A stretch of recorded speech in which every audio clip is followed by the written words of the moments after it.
My name is Vision. I'm from North Philly, Philadelphia, PA.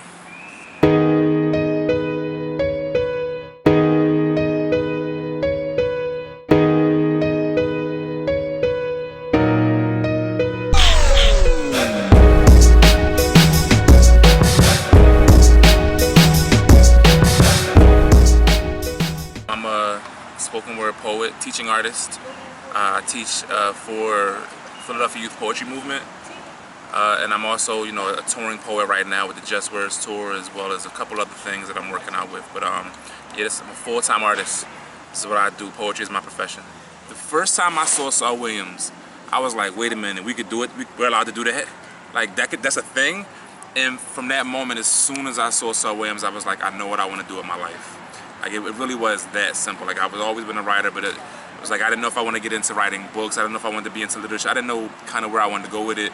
As soon as I saw Saul Williams, I was like, yo, that's what I'm gonna do with the rest of my life. I write from them. I don't know any other way but to write from a black male perspective. As black men, we need to heal. Like all that man up stuff and all that, toughen up, like nah, heal.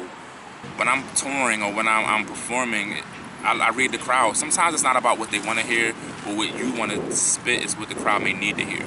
Like another poet may have gone before me and he did a piece or she did a piece and I'm like, yo, I'm feeling that. I got something like that. Let's bounce this off each other. Or a lot of times, I hear somebody do a piece that's problematic. Or word, let me check you real quick, good brother. I got something for that.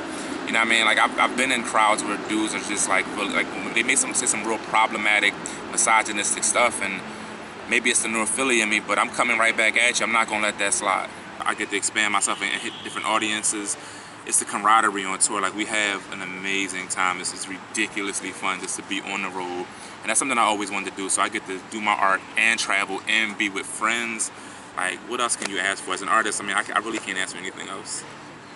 PYPM is just a beautiful thing. You got every Saturday we got about, on the low end, we got about 40 kids sitting down at noon writing poems and growing and goofing off and being teenagers, but like tackling serious issues. And I feel good as a mentor now because after the whole Ferguson Mike Brown thing, they took it upon themselves to come up with a youth summit. We're not only just creating good poets, we're creating people, like really good people, activists, you know what I mean, who are taking control of their generation and trying to be leaders of their generation. So that's my love. I'm also involved in the Harvest, which is the largest open mic in the tri-state area. Like every month on the low end, we're at 250 people. And the good thing about that is it's at World Cafe Live. It's a huge stage. It's not just poetry. We have comedians. We have a live painter every month. We have singers. We have an amazing band and a DJ. The second book I'm working on is called Poems and Purpose.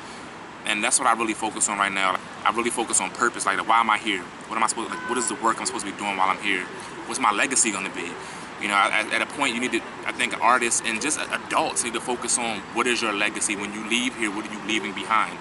And I want to make it so that when I'm gone and I'm no longer doing this and I'm on to the next thing and I'm not touring, I'm tired of touring and I may not be writing books anymore and maybe I'm teaching at some college somewhere, which would be awesome.